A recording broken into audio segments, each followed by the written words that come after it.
So, welcome to today's webinar session from 9 Dots Development. So we're joining the dots today and looking at how to use conflict as a beneficial tool. My name's Kerry Clarkson. I'm one of the trainers here at 9 Dots Development, and it's lovely to see so many of you here today and to see some faces as well, which is lovely, always good to see. And also you've got your chat box as well, and you've got audio. So you're all on mute at the moment. So if you'd like to say anything at all, take yourself off mute. I've just got somebody in the chat box saying that you can't hear me. Can anybody else hear me? Yeah, lovely. Thank you, James. If you can't hear me, just check your settings on the on your Windows options, on the settings. Just check that your audio is on and your mic's on. And if all else fails, do what I do, log off and log back on again, and sometimes that works as well. Okay. So the session is recorded today and will be sent out to you following the session as well. Okay. So lovely to see you all. Thanks for coming today. Conflict then, it's an issue that we come across a lot, don't we, in business, and it's really important that we deal with it. That is the difficulty. Sometimes it's brushed under the carpet and we don't deal with it, and then it rears its head again. So today's session is really just kind of acknowledging it exists. It's an unavoidable part of working life, isn't it? And we have to manage it. And when it's managed well, it helps drive that collaboration and innovation, this creativity. So this webinar focuses on the drivers of conflict, how it develops, and more importantly, what we can do to harness it. Because it does happen in business. So what can we do to actually use it as well? Okay.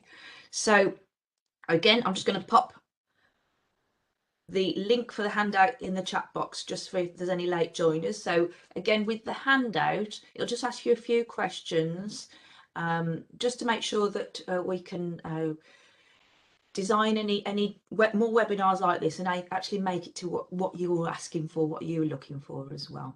Okay, but the information you give us and the recordings today don't go anywhere else. We follow GDPR as well, so there's nothing to worry about in that instance. Okay. So, as I said, with the handout, it does ask you a few questions. So I'll just give you a few minutes to do that if you haven't done that yet.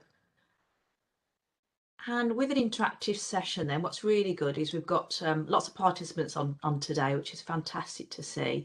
And again, it's lovely to see your faces. So we classes all in one classroom. So we do a lot more virtual online training and facilitation now. But please interact with me, take yourself off mute. I'll be asking some questions. So please don't leave me hanging. I'd love to hear from you, either audio or in the chat box. I'll keep an eye on that as well. We're looking at 45 minutes to an hour, depending on our discussions. And please make your own notes, and also I'll send some useful links in the chat box as well to give you a bit further reading. And also at the back of the handout, there's lots of useful links for you as well to use.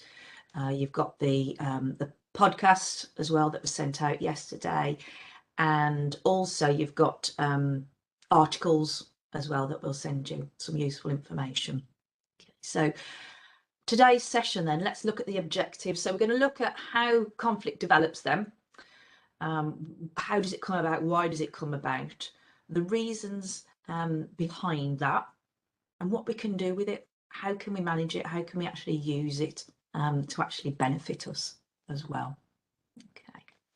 So conflict then, let's kick off. So what is it? What is conflict? If I ask you, what kind of conflict have you come across in business? Where does it come from? What is it? What are your experiences? It could be people in maybe different teams that have slightly different directions or different needs that kind of interfere with the needs of other teams. Absolutely, that's a really good description, Kevin. Thank you. Perfect. And Kenny, it could come from a high stress situation, and Cindy, difference in opinions. Absolutely, yeah. And the Cambridge Dictionary definition is an active disagreement between people with opposing principles or opinions. So again, it's understanding, isn't it? And with all our webinars and training that we do, it's communication, and conflict can come from that misunderstanding or miscommunication, or just avoiding the situation as well. And David as well, limited resources causing conflict. Yeah, that frustration as well. And even if we have contracted agreements in place, our expectations have been set, and we're flexing our styles, conflict can still come about. And it's what we do with it that counts. So what kind of conflicts have you more recently come across? Has anything kind of with COVID and the situation, remote working, has anything like that caused conflict within your organisation? Yeah, we've obviously come back from Christmas very, very short staffed, and I feel that there's certain people that step up all the time and help, and there's certain people that sit back and let those people help consistently. Yeah, there's some people who kind of get carried within the organisation and let other people kind of take that, and it's like, yeah, thanks, Nikki. Yeah, and that is frustrating. And then your top performers who are motivated and performing could then become demotivated as well then, so they're being dragged down as well. So thanks for that, Nikki. Yeah, and some in the chat box as well. Amita, yeah, coming back to work after working from home. Yeah, it's difficult, isn't it? And we have to understand our works, and it's been 2 years almost, hasn't it? So people have adjusted to working from home, and now we've got to adjust to thinking about other people. Again, working next to other people, working next to the air conditioning unit, or nobody's washing up the cups at the end of the day. So conflict can come from all sorts, as well as those opposing goals. It can be the little things that frustrate us as well. Penny, employees not accepting constructive feedback. Yeah, so that can cause really awkward situations and this underlying conflict that might not be said openly. And Leslie, employees not being open with people they disagree with, but talking about them to other staff. Oh, yes. Yeah, and that's that kind of assertive behaviour and doing it the right way and knowing how to do that, and actually saying, I don't agree with that in that sense, but doing that in a constructive way. And so some people might not want to speak up because of how that's been, they might have done that in the past and how it's been reacted to, but talking about them to other staff, again, big no, especially if that other staff thinks, well, if they're doing this about that person, what do they do about me? And it just goes underground then, doesn't it? And Leslie, employees not being confident or skilled to give constructive feedback. Absolutely, yeah, that's a real skill. Again, not just saying do it like this, it's understanding the reasons behind them, that they might not be doing something the way they should be doing. James, staff not liking each other on a personal level. Yeah, and we'll look at that. And in our training, we look at the DISC model, and it's really interesting because yes, we're not all going to be best friends, are we? We all have different styles, but it's how we can flex our style in order to better communicate with somebody and actually get on with them on a professional level, having respect for each other, understanding and valuing the diversification. We all have different ways of looking at things, and actually valuing that and going, oh, yeah, I've never thought of it that way. Yeah, some people, it just feels like they're agitated. Yeah, some people just like to get in there, don't they, and stir the pot and then step back. And Elaine, triggers being set off and reactions being out of context. Yeah, some people know where the buttons to press, don't they? And some reactions might be out of context, but we don't know what's going on behind the scenes either, do we? It could be that one thing on top that's made them react. Rachel, employees taking feedback department decisions personally. Yeah, and we'll look at that as one of the examples later. It's that communication, isn't it? Is in why has that decision been made? yes, it's the right decision for our department, but have we communicated why that decision has been made? Elaine, people very passionate about doing a great job, resenting others not coming up to their standard and reacting in a condescending way. Yeah, that's a really good point, isn't it? We all have our standards and we want everyone to be the same. So it's understanding that as well, yeah. And people in HR, Kenny, can you give me an example of that? Tell me a bit more about that.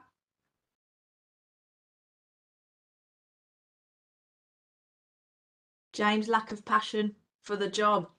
Yeah, if we're like really involved and really want to do a great job, and somebody might just be kind of there for the ride and sitting back. Yeah. Fantastic. Thanks ever so much, guys. It really, I can see that, you know, and it is nice to know we kind of all experience something like that, but we can get over that and actually use that for the better good. So it's really good that we can actually investigate, negotiate, mediate, compromise, and understand why people are feeling a certain way, why the emotions are there. So if, for example, we just ignored all those ideas that you've said there, what could happen if it's not managed well? How could that conflict cause harm in the workplace? How could it affect? Lack of productivity, yeah, absolutely. So if that lack of passion is there, James, you're right, and it causes conflict, it might be, like we said before with Nikki, it might be that people would just go, well, why should I try then if nobody else is? Why should I be putting all the hours and the work in if no one else is bothered about it? Some great ideas coming through, thank you. Yeah, that's staff leaving, so the retention levels will go down. Lack of morale, staff could leave, low morale, yeah, absolutely. And that again, then it all links in lack of morale and productivity, staff leaving, the retention. It could cause the whole business to fail, couldn't it? And it just breeds throughout them. It creates divides, yeah, rather than it being a team feeling, it's an us and them. Personal feelings of insecurity can cause conflict between the insecure person and someone they seem to be perceived to be quite aggressive. Yeah, again, if you we go into detail about the DISC model on our courses about a directive person with somebody who's more introverted, that lack of understanding could cause conflict, and it's not a personal thing, it's just a different style. But yeah, if there's that lack of understanding there and communication, it can cause conflict. How to manage aggression while debating a strategy to move forward. Yeah, in Belbin's teams, there's the driver in a Belbin's team's roles. They really want to move forward, whereas other people may well think, actually, let's think about it is the right way, and that can cause conflict as well. Looking unprofessional in front of clients or deadlines, not met over petty arguments, absolutely. Motivation, bad feelings, becoming the norm, yeah, bad habits, absolutely. It does only take one person to upset that team, you're right. Retention, absolutely. Sit back and let someone else do the work, and that's it. If everyone does that, nothing's going to happen, is it? Others fearful that leadership is bad. Reputational damage, yeah. Mental health issues amongst staff and could ripple through the workforce, absolutely. Sorry, Leslie, the DISC model, DISC. Sorry, it's really useful if you want to do a bit of research on that. It's like a personality style, almost like Myers-Briggs, those kind of ones, where it's fascinating. There's loads of stuff online about it, but yeah, it's how there's a directive person, an influential person, a steady person, and a conscientious, cautious person, and how they make up different personalities in a team and how that can cause conflict as well. Okay. Also, Belbin team roles is another one, a useful one to have a look at as well. Again, how there's 9 different roles that make up a team and why you might be frustrated with somebody because of that. Okay, so fantastic. Yeah, so lots of harm can be done. This unresolved tension that simmers away, destroying this culture that you've worked so hard to build up within the organisation. having those poor relationships, which impact that productivity, then causing that client loss, that lack of trust within the workplace. So we really have to do something about managing this conflict and turning it around to be a benefit.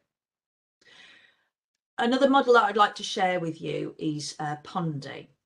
Now, Pondy looked at, there's 5 different stages of conflict, and I'll send you a link on that as well, just for further reading that you might find useful. Oops, I don't see, where is it?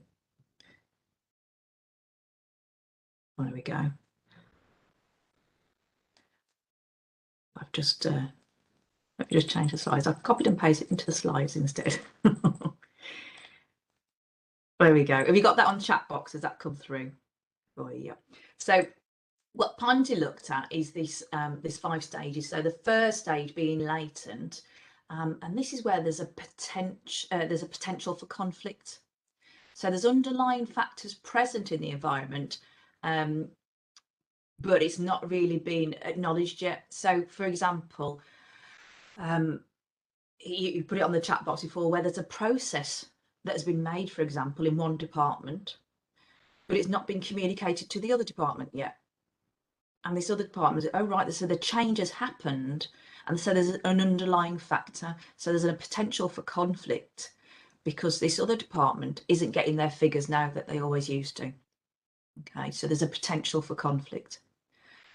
The perceived part is where there's one party sees it as there's a threat to their goal. So there's a potential for conflict because there's a threat to their goal. So, for example, where they're not getting the information that they need, and now this one department recognises that, and they're going, hang on, where are my figures that I normally get? The third one then felt is no surprises, and this is where somebody starts to feel things. So the emotions start to come out. So one party begins to recognise that they're affected now by this conflict, and they begin to have feelings about it. So anger, frustration, upset. Then the manifestation then is where the 2 parties start to engage in the conflict. So there's a conversation takes place. So they both know there's a conflict. So the upset, the anger, the emotion is shared now. And then the 5th one is aftermath. So this is the effect of the conflict. So it could be negative, but hopefully we're hoping for a positive, to say, right, okay, it's happened, but the positive is now that we know that we need to communicate to each other. We've got over the conflict.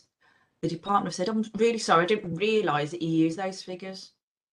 Yes, this is what we use those figures for. Oh, right, okay, well, in that case, we'll send them directly to you. So it's actually turned out more beneficial because the process is smoother now, but it takes a conversation to do that. Okay. Why do you think it's important that you know at what stage you're at, do you think?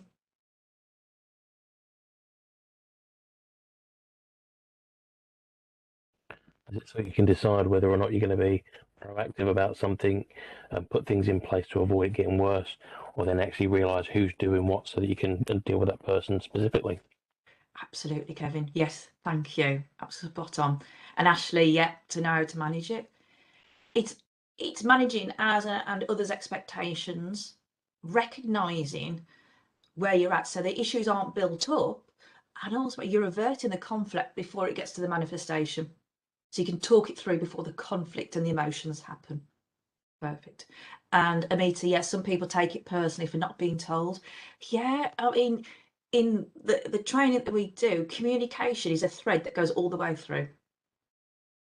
That's where a lot of misunderstandings and conflict comes from. That's where that lack of trust comes from, because we're not being open and honest in our communications. Fantastic. So yeah, Pondy, really useful tool there to look at what stage you're at. And then, so if we have sorted it out then, and we know what we're doing, what difference does that make then when you deal with conflict and there's an outcome?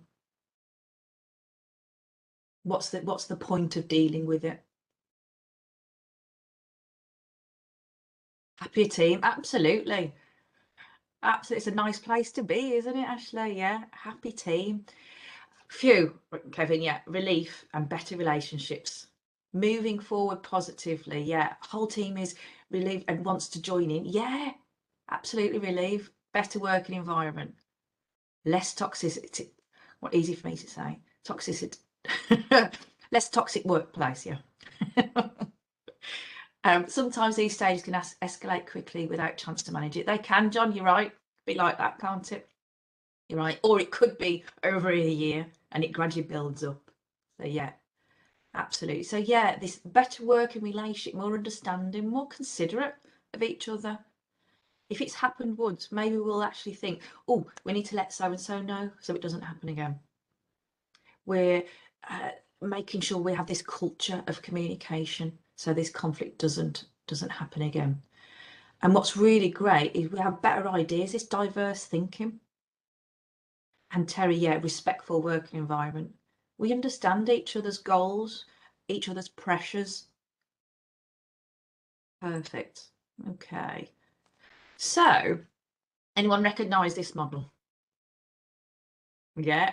So we've come across Tuckman some of you before then. So Tuckman then, again, as we've said, no, Tuckman looked at the storming side and looked at that conflict is part of the working environment.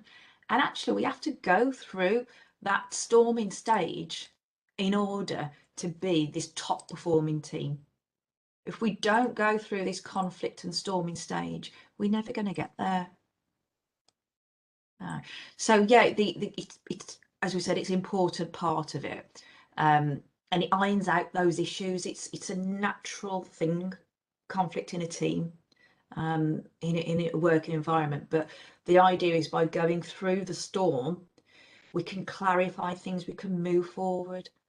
It allows for that creativity rather than everyone being the same person. So if I refer back to Belbin's team roles, as opposed to everyone being a shaper and being a decisive driver in the team, or everyone being a completer finisher and wanting to look for the mistakes, we actually have a diverse team, actually value that.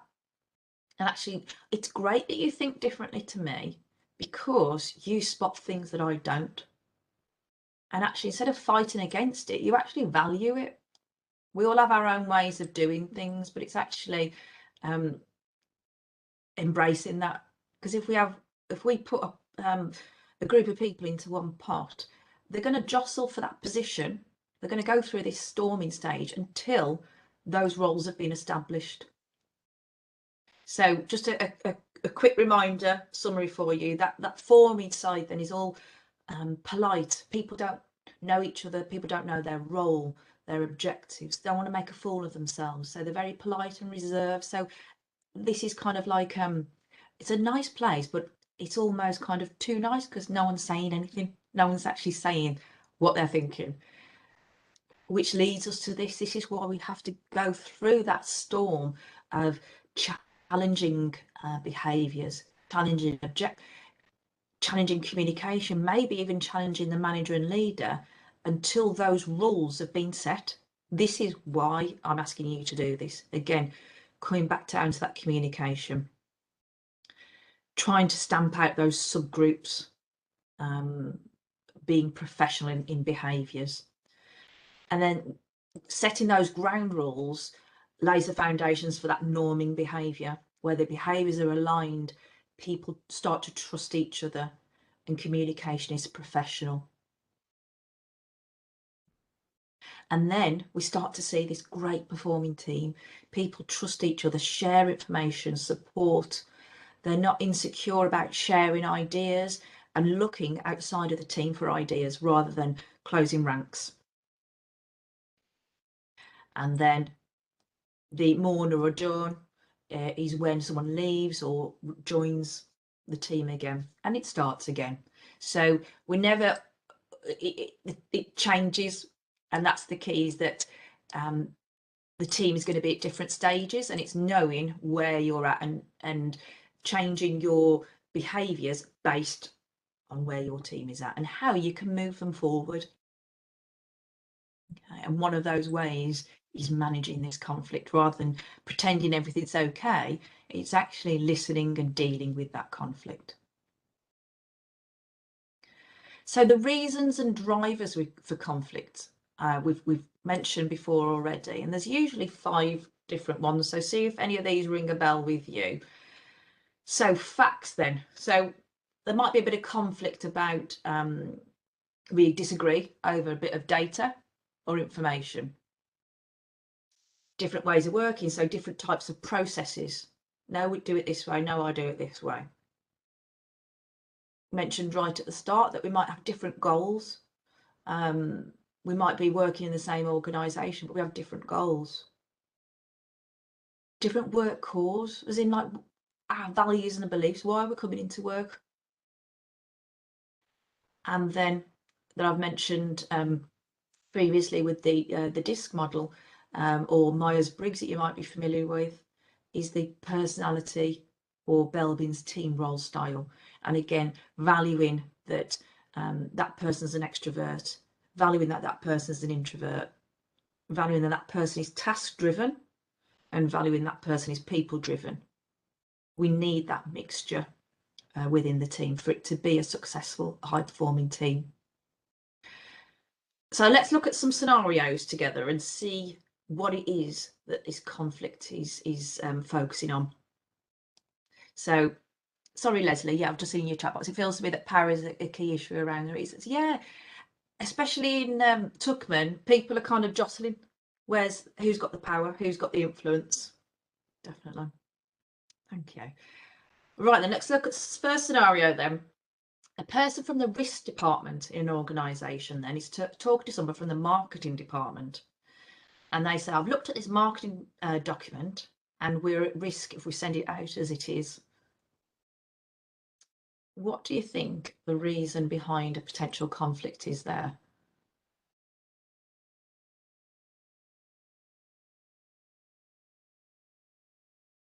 So Elaine, facts. James, nothing specific. Anyone else? No full explanation why? I think somebody just might feel the marketing person might just feel that they're being criticised Yeah, for not doing their job right, or for not, for getting it wrong, I guess. yeah, because there's no full explanation. Well, No. why we're at risk, so we could explain that, couldn't we, in a bit more detail, definitely. So yeah, I mean, yeah, undermining, reads more of an attack, kind of, yeah, stepping on toes, yeah. So it's understanding what we're looking at here. Does the risk department know the goals and the ways of working of marketing? And does marketing know what the goals are and the ways of working in the risk department? So in risk, if it was in compliance, for example, their main role really is to make sure everything's compliant, that we're making sure we're abiding by the rules, GDPR, all those kind of things to make sure that we're sending out the right information, that the branding is right, things like that. Whereas the marketing are targeting on sales, aren't they? So they're thinking, right, I need to get sales. I'm not actually thinking about whether the wording's right or whether we've got the right brand before I send it out. So marketing and risk have different goals and different ways of working. So it's actually being able to explain why is it at risk. This is why, and because the risk department is stopping any reputational damage potentially to the organisation, which is actually a joint goal. So it's about explaining and communicating. Fab. Okay then. So the second one then. So someone from accounts is talking to someone from sales. I disagree with your analysis of this. I can see where you've gained the figures from this and you have missed the first 3 years of data. Okay.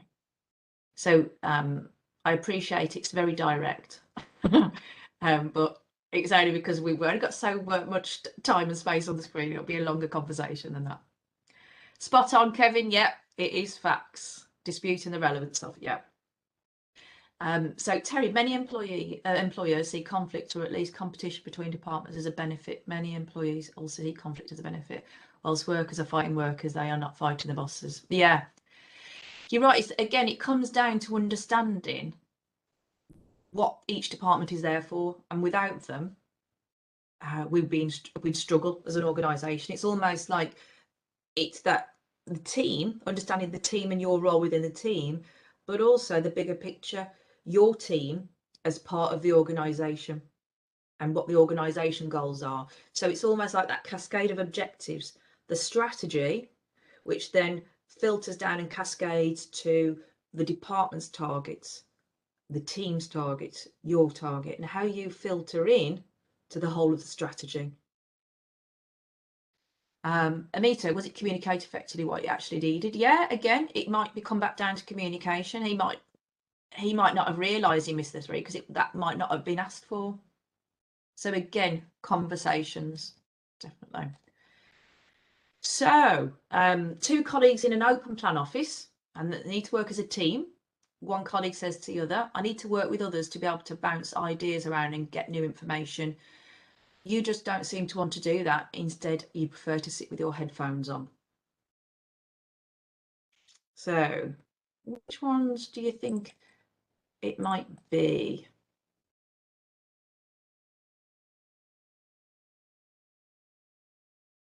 So Julie, I think you can give any information as long as you understand how to speak. Yeah, communicate. You're right. Absolutely. Well done, everyone. Yeah, it is.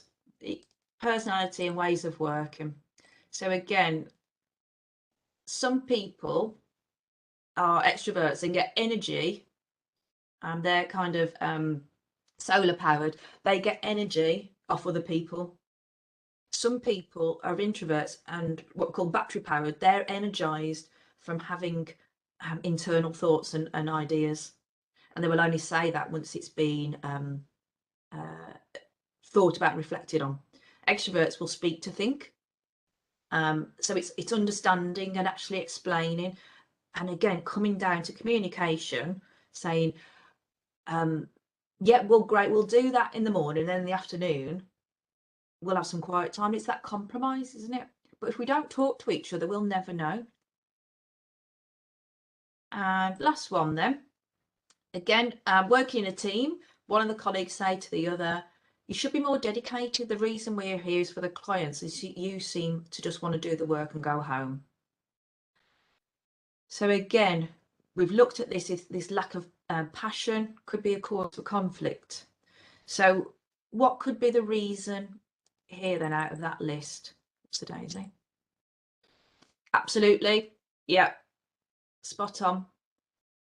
It could be the work cause, because that person is coming to work for a 9-to-5 job. They're happy with the role that they've got. They don't want to be the next big CEO. They're coming to work, they earn the money and they go home. The other person may want to get promoted, may want to be the next big thing, and they want to do over and above. So that there could be that frustration, and it could be goal conflict as well, as in their goal is to be the top performer, the other person's goal and their money to go home to put food on the table. And this comes down to motivation as well, understanding our team, because every person is so different. What are their drivers for their motivation? Why do they get up in the morning? Fabulous. Great. Thanks for that, guys. So really important then that we understand why conflict happens, but it's really important that we manage and overcome it. So Julie, goal conflict, but you never know what's happening in personal lives. They may have to leave it. Absolutely, yeah. We all have other things going on, don't we?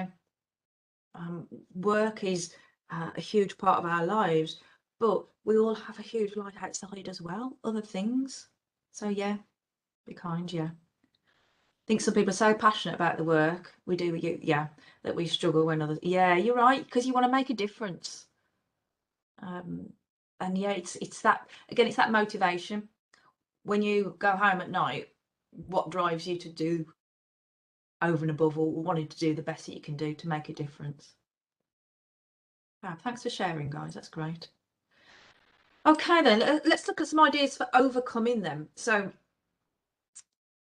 the facts then. So there's a disagreement about facts, but it can be as simple as it's incorrect, so let's fix it. Or it could be an interpretation of the data, or it could be that the person didn't know that they should have done it.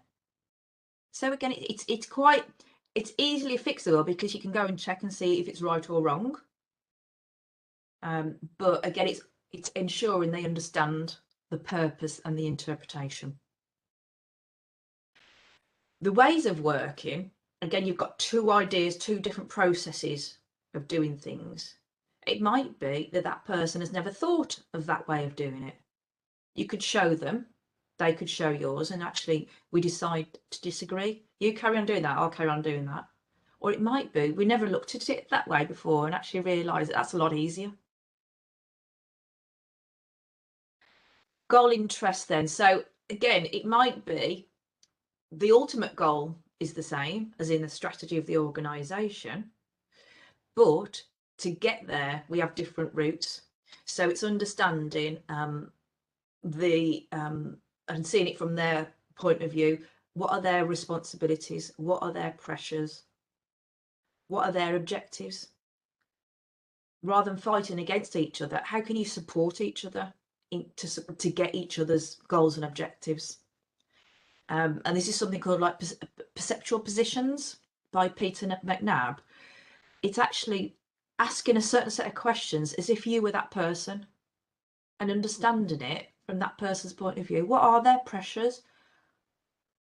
What are they dealing with on a day-to-day basis? The work cause then, again, is that question of what motivates you. Why are they coming to work? What are their values and their beliefs? And again, it might come down that we agree to disagree, but at least we've spoken about it and we understand each other more. When that person leaves at 5 o'clock, we don't go, oh, I can't believe they've done that again. We realise they're going to go and pick their child up from their childminder. They're then going to cook tea and then they're going to their second job, potentially. You know, we don't know, do we? And then the last one, the personality types and the styles. It's flexing our style, different approaches. It's not changing yourself, but it's about no style is wrong.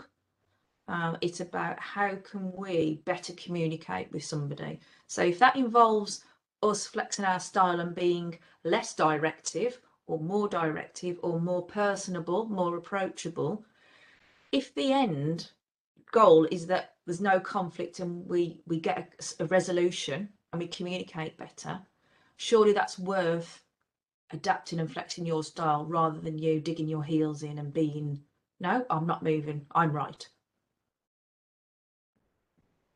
And you're right, Sarah, it's about respect. Yeah. Why does that person feel so passionately about that idea? Let's communicate and understand why, rather than saying I'm not moving. And going back to Tuckman's storming them, the idea is that we establish those clear roles. Conflict can come from thinking, well, that's I should be doing that. Why are they doing that? So who does what? Make it a safe environment. So make sure that people aren't judged, that people are listened to. People can raise concerns and worries and challenges without thinking, hang on, this is career limiting. It's actually being able to value those differences, value different viewpoints, and thought, well, I've never seen it that way. Okay. Promote team projects where support team charter values. So the team charter is something that you come up to as a team, right? What are our values as a team? So things like respectful, listening to each other, and then have collaboration, get people working together to understand each other. And then, as we've said, to deal with those conflicts, don't brush them under the carpet. And Penny, yeah, making people feel valued and allowing them to have an opinion. Absolutely, yeah. And listening to that and doing something with it and saying, that's a really good idea, that is. Never thought of it that way. Great. And again, seeing things from other people's point of view is something covered in neuro-linguistic programming, NLP, where you look at their map of the world. Why are they seeing it differently to you see it? Why do they have a different angle on it to you? It's probably because they've got different goals. We all have different influences and perceptions. So it's really interesting to understand why people have a different viewpoint to us. Maybe we've missed something. Maybe they have, but we can share with them then. So that management of conflict then. So we have to accept it is part of culture, and nothing is always ever going to be rosy. And as we know with Tuckman, we have to go through that to be this top performing team. So let people know that it's okay for people to have different views, that conflict occurs. It's just how we handle it that determines that impact. So facilitate it. So don't let it go under the radar. If there's something wrong, we need to voice it. If you pick up on something with emotional intelligence, if you're picking up on something, ask them to share. Okay. Understanding its driver. So what is that reason behind it? So what we've looked at earlier, where's it come from? And then set principles on how to deal with it. So that team charter, this open and honesty, agreeing a process that everyone's comfortable with. Okay, so how are we going to deal with this? How are we going to move forward to this high performing team? Okay. So what are your ideas following today's session then? How are you going to take away some of the things we've talked about today to use conflict as a beneficial tool?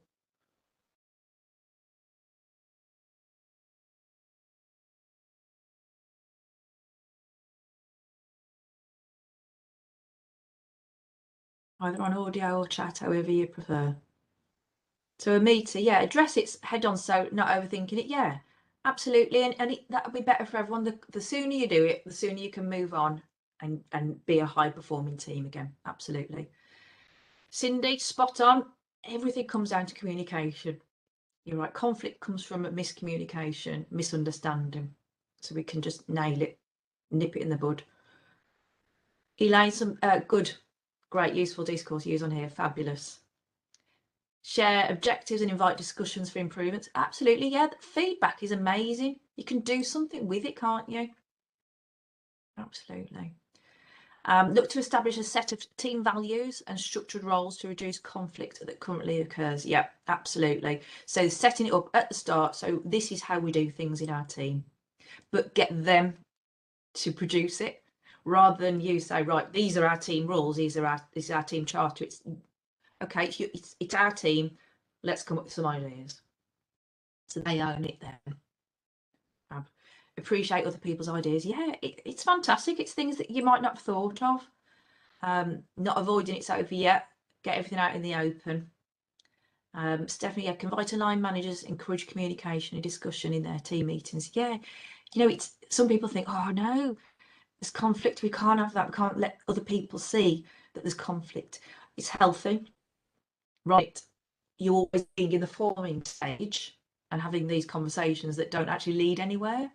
This is how you can move on, is by having that conflict. So try to communicate more. Yeah, absolutely. And not very much yet. Fabulous. That's great. Thanks ever so much, guys. I've got another link about that I was going to send you about Tuckman as well. So just bear with me. So there's two links there. One about Tuckman's model, but also a YouTube video about how you can put it into practice as well. Okay. Fab. Okay then. So, Amita, if you copy and paste it, you can copy and paste it off the chat box. Can you do that?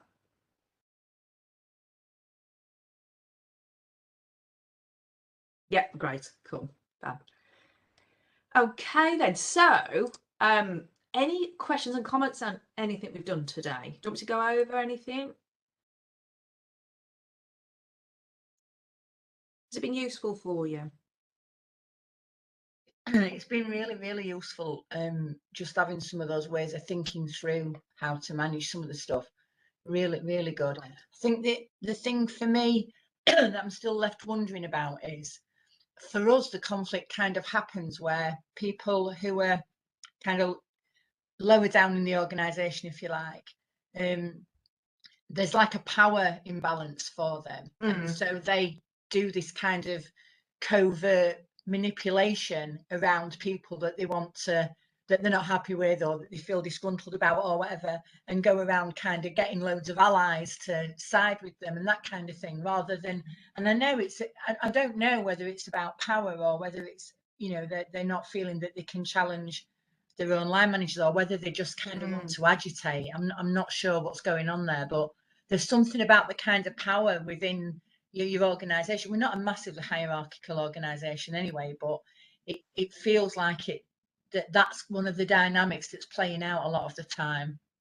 The real, yeah, it sounds like it's a power struggle there. Then again, is it one person, Leslie, or is it that's going around doing that? I think, well, it's one person who kind of then gets a little group around her, if you know what I mean. Yeah, gets the allies on board, and then there's more power in numbers to challenge. Yeah, it might be. I know it's easy for me to say, but it might be as simple as something. Look, can we just have a chat? You know, and tell me what's going on. Or the good thing with people who have the power and influence over others like that is actually bring them on board and actually make an ally of them yourself, and say, almost kind of delegate and include them, because their behaviour may well be a result of feeling sidelined or not communicated with, as in no one tells us anything, so therefore I'm going to kind of misbehave, I suppose, to put a better word on it. People like that, like cynics, to give them some delegate some kind of power, actually brings them online, on side to you more, and actually then you've got that they're your eyes and ears, and actually then they communicate positive messages. Okay, yeah, that's a good way of thinking about it. Thank you. Pleasure. Can I ask, with my scenario? Yeah. I'm a GM for quite a relatively small company, but the people that create the most conflicts are the friends and family that have actually been brought in by the management, that don't all kind of like feel that they can get away with things more because of being friends and family, and that's quite hard to manage at times. But how would you best kind of like go around that one? So you're the manager of their relation? No, I'm not anything to do. It's a family company, but there's daughter-in-laws and son-in-laws and that kind of thing, and those are the individuals that even though I set objectives and I say this is what I'd like from this team, this is what I want from this warehouse department, this is what I want from this, very often they don't, it isn't followed through, and there's no recourse because of who it is, rather than that's kind of finding that quite hard to deal with. Yeah, like thinking that they're immune because they're part of the, I think it sounds like it comes down to motivation, Nikki, as in that rather than them having objectives and thinking, right, I better do my job. It's actually, well, why are they there then? What drives them? What motivates them? So is it that they've got a job? Is it money? Or is it what about the job do they enjoy? So rather than asking, so what motivates you, say what do you enjoy about your work, and see if they can do more of that. Can you, if it's working with other people, can you do more project work? What is it that makes them get out of bed in the morning, as opposed, rather than just the fact that they've got a job with a family? What do they enjoy? What can you make more of? And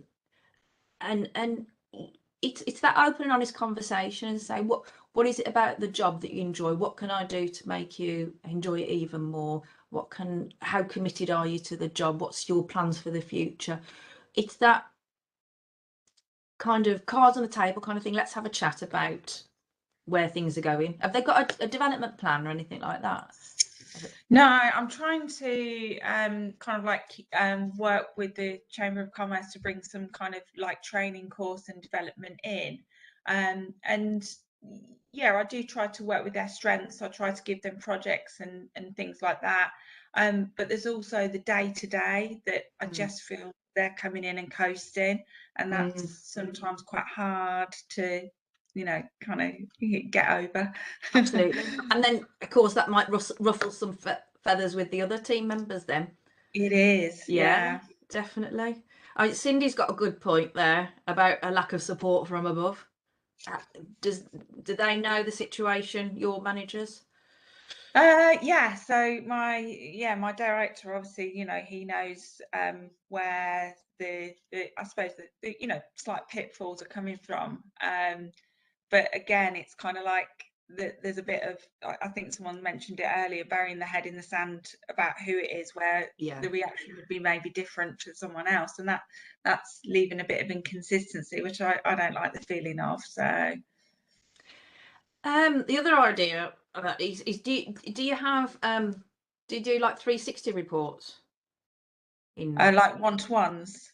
Well, the 360, so the one-to-one is like having a good conversation with yourself and that person, but it might be a blind spot for them. So the 360 reports are where you can have like anonymous feedback from your manager, your peers, and direct reports, and yourself, and you ask the same set of questions to everybody, and then that person sees 4 different points of view on that question. It might be, if you do something like that, not necessarily just for that person, for the whole team, so it's fair, it might be a blind spot that they're actually viewed that way, maybe. Okay. It might be powerful for them to see what other people think. Yeah. Okay, thanks, Nikki. Great, let's look at some of the comments in chats then. Right, oh lovely, I'm glad you found it useful. Yeah, this model's really good. Fab. Kenny, one piece I've received in the past, people can't read your mind, so you have to let them know if you're not happy with something before it builds up too much and it turns into negative conflict.